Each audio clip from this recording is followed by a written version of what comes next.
All right, Keyshawn Ward, thank you so much for joining me today. How are you? I'm good, brother. How are you? I'm doing well. I'm looking forward to our discussion that we're going to have about your candidacy for CDA Black Caucus National Secretary, and we're also going to talk about your upbringing. And we'll go ahead and start there if that's fine with you. Tell me about your upbringing. I know you're from out west. Yes, yes. Well, hello. My name is. It's an honor. First, let me say it's an honor and privilege, Simon, for having me on your show. Your show has reached nations, countries, cities, and so states. So I'm very grateful and the opportunity to be on this amazing platform and hope for this in the future. But well, hello everyone. My name is Keyshawn Ward. I am a rising junior business administration major with a concentration in management, double minor in religion and political science, coming from Simon Says all the way from the Bay Area, Oakland, California. And so my upbringing, my mom and dad, my mom abused drugs and alcohol.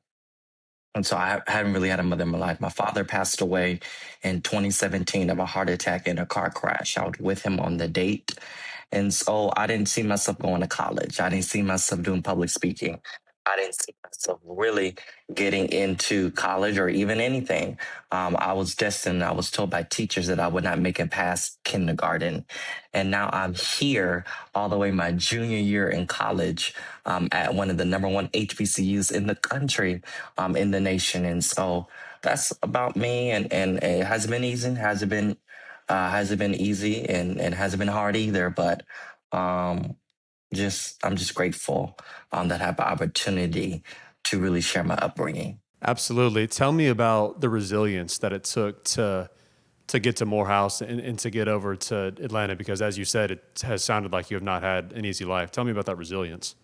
Yeah. So my grandmother said, "Okay, let's go to a trip to DC or Atlanta." And so I chose Atlanta. Me and my brothers, we chose Atlanta. When we first got out of the plane, we went straight to the hotel, and then we went straight to Morehouse College and visited. And I was graduating fifth grade, going to sixth grade.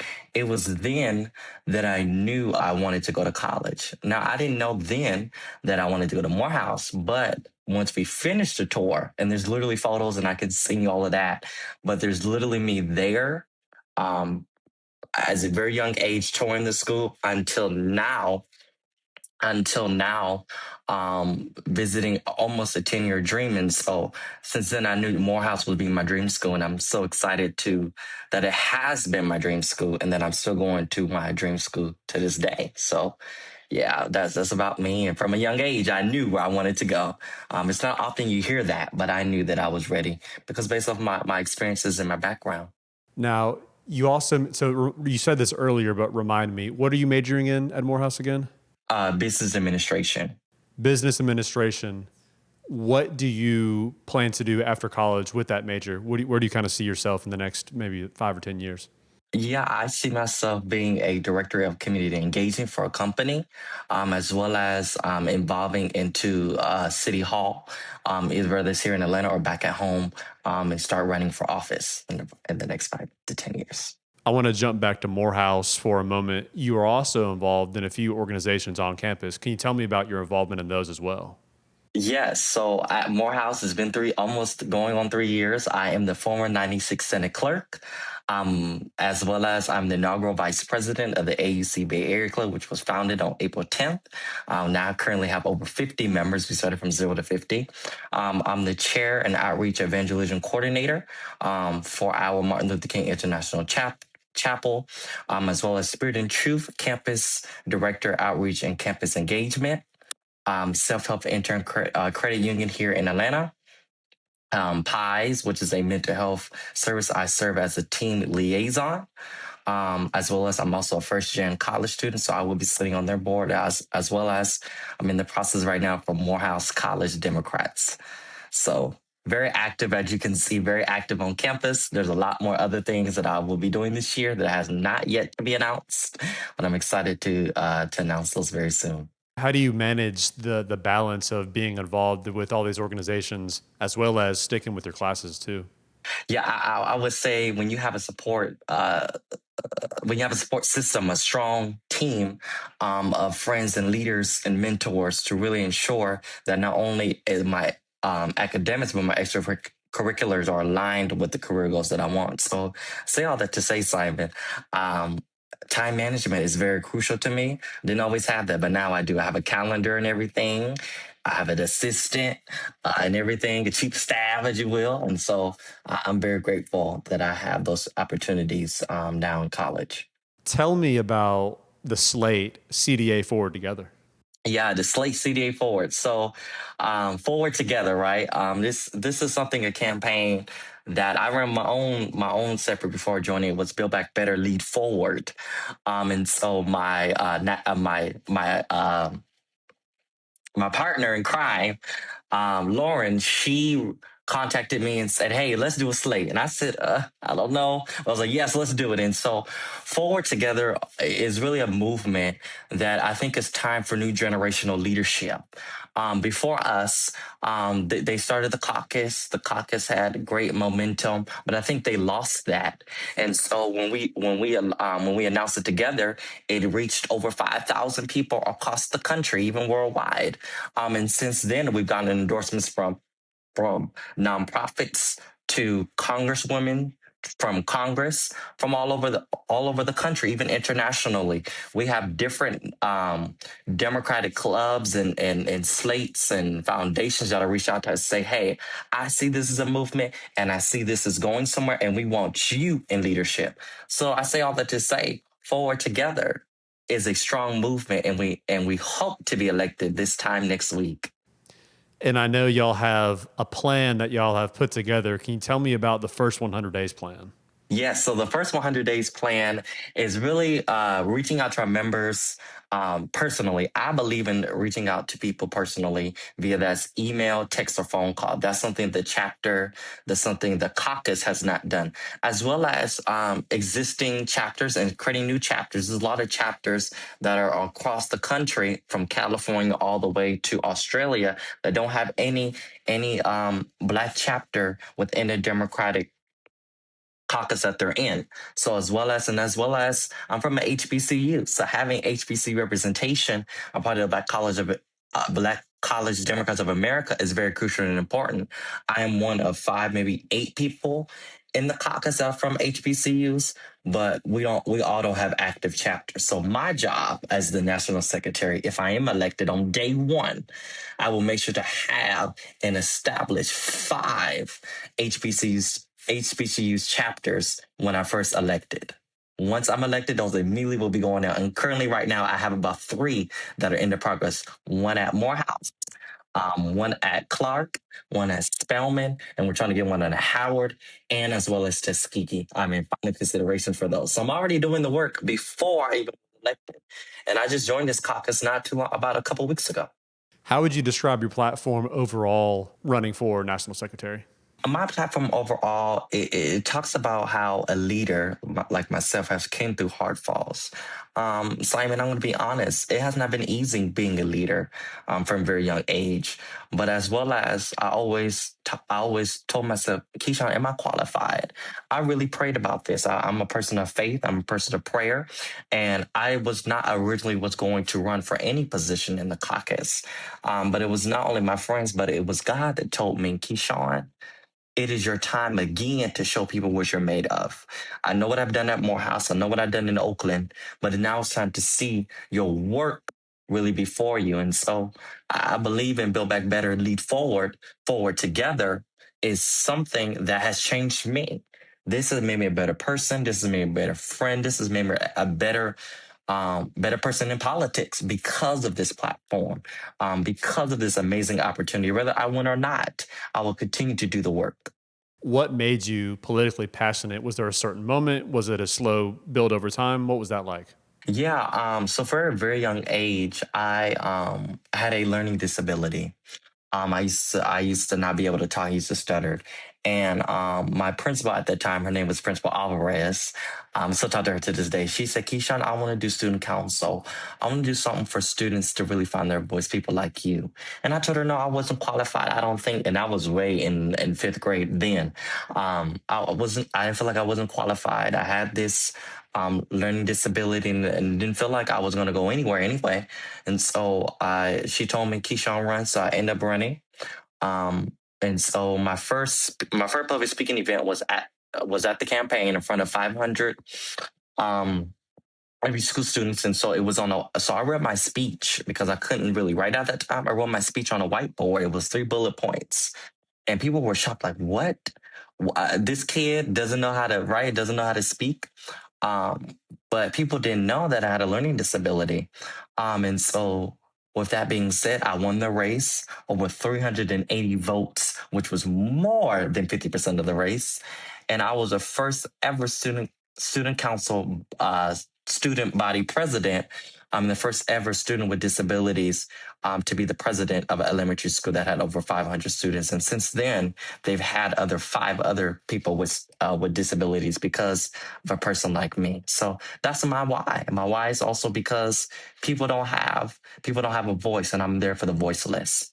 What are some of the issues, whether it be at a local level or a federal level, matter to you most? I would say a local issue in the state and federal is housing. I think we need affordable housing. The unhoused, not only here in Atlanta, but across the country, is horrible. If we can spend billions of dollars on the war, we can put $1 billion into housing because housing is a right. It's a human right. It is not a privilege. It is a human right to be able to have housing. And I would say, Simon, that housing can solve a lot of our issues. I believe if we get housing and affordable housing, passing a nationwide rent control, we wouldn't have a lot of issues that we're having now, Simon. And so those are one of the things that I believe that our nation needs and what our nation's actually facing. We had a bipartisan bill that was passed recently, and the president of the United States won't sign it because he's waiting for the Save America Act.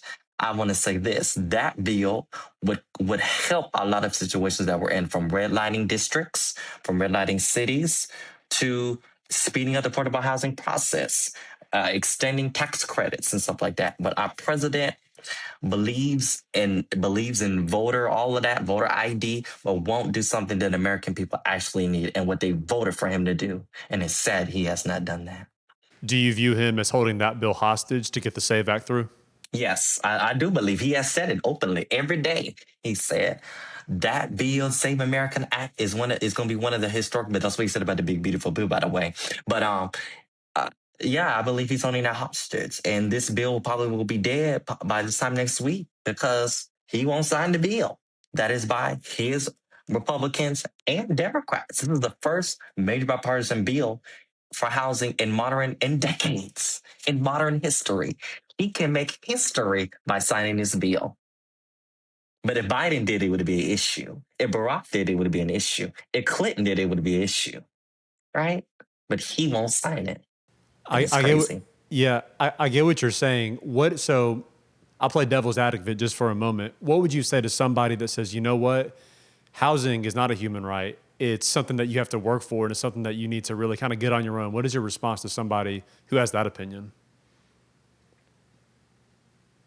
My response is just imagine if you lost your job. Where would you be? If your relatives can have you sleep on their couch, where would you be? Would you be in homeless shelter? Possibly. Or would you be living on the streets? Ask yourself that. If you didn't have Social Security, if you didn't have your pension, if you didn't have a college degree, if you didn't have a high school diploma, and if you lost your job that you've been working at for 10 years, where would you be? What do you think the biggest lesson is that you've learned since you've kind of gotten into the political space?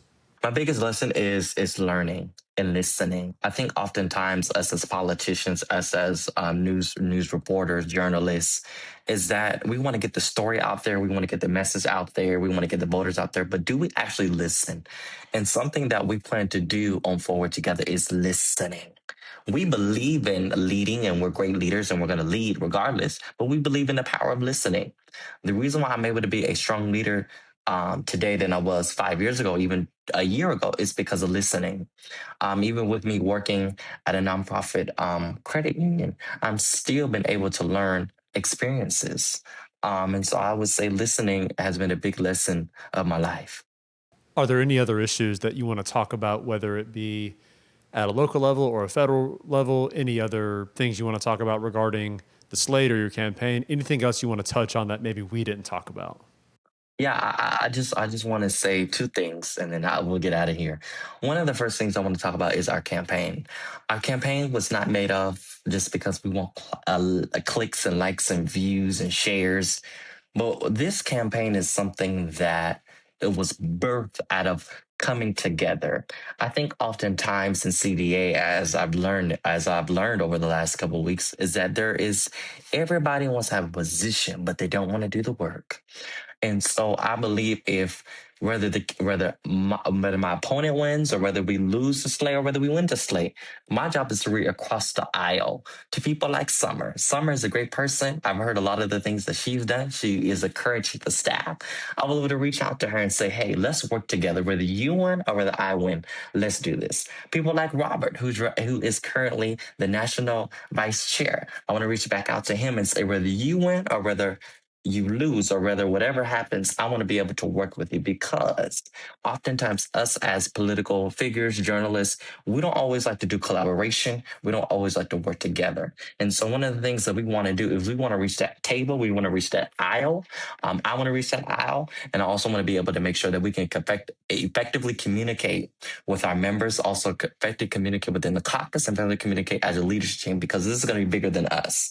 We want to bring all types of people. We want to bring all types of positions. Like, for example, a director of HBCU outreach coordinator, right? So that we can have an established connection with HBCUs, as well as we want to have potentially bring in some people with journalists who have journalism experience so that we can be able to have that, as well as we want to do leadership development training, leadership workshops, LinkedIn workshops, resume workshops, internship workshops. Tell people, how can you get an internship? That's something that the Black Caucus needs. That's something that college Democrats of America needs. They need a visionary, they need a leader, and they need a leader that will stand up. And we need leaders that will have a backbone, because I can say this: me and Lauren have backbones. We've gotten threats. Simon, I don't know if you've seen it. We've gotten threats, but we are still standing yet again. We're posting. We have a new endorsement that we're posting. We are still standing because we believe that we are the future. Whether we win or lose, we are the future. Yeah. And then the second thing I also want to add is another issue that we're having is FAFSA, financial aid. Financial aid has been a big help not only to me, but so many others, probably you, Simon, as well. And for FAFSA to be cut, it's really sad to me, because what are we supposed to do if we don't get a college degree? We won't make a good job. Even with the college degree, we got to get our masters to even be considered to even get an interview. And now with AI coming in, we don't know what the workforce is going to look like the next year or two, or the next 5 years, or the next 10 years. So I would say financial aid is a big issue. Education in general is a big issue. We have people who've been on student loans all the way until their 60s, 70s. My grandma is. There has to be programs where people who worked in public service, people who have worked hard and retired, we should be able to forgive their loans. Because when they die, they still gonna have that attached to them forever, and it makes it hard for people to get houses and cars and pay for their children's education. You mentioned that you had gotten threats before. If you wouldn't mind sharing, what was a threat that you got?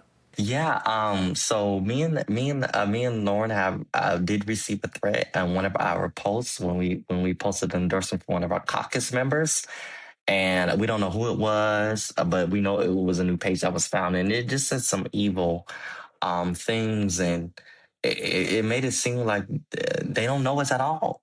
And so it just was not okay. And there's been other threats. This has been the only threat, but there's been some things in fighting behind the scenes that is going on. Simon, just to be honest, transparent with you, I'm a transparent leader. Is that people don't want the slate nationwide. People do not want new leadership. They want the current leadership because that's what they're used to. So you mentioned that there's this resistance to these newer slates that are kind of popping up. And just to make sure I understand this correctly, there are slates who are currently holding power and they want to hold on to it and they're not as open to maybe newer slates coming in and kind of picking up the torch. Is that the way? Am I understanding it correctly? Yeah, so there's so in our caucus, even though they're running separately, there is a slate, and if you look at the polls, it seems like it's very similar. Is that they're running together, but they won't team up together. And even we have it on the national level. We see CDA centered forward. They created a bunch of slates, right? And so we're seeing slates, but we're all seeing the same people in leadership. I'm not saying, myself and Lauren are going to do everything in 100 days. We possibly could. I think we are going to get most of that done. But as you know, a term does not really start until you nearly leave that office. And so I just want to charge everyone who's listening, everyone who will be listening, is that I honor the current leadership. I've never spoke bad about leadership. I honor the current leadership, but also understand that there has been, even the Democratic Party is doing this. There has to be a conversation about new generation of leaders. The old ones are great, but they're not winning elections, as we can see.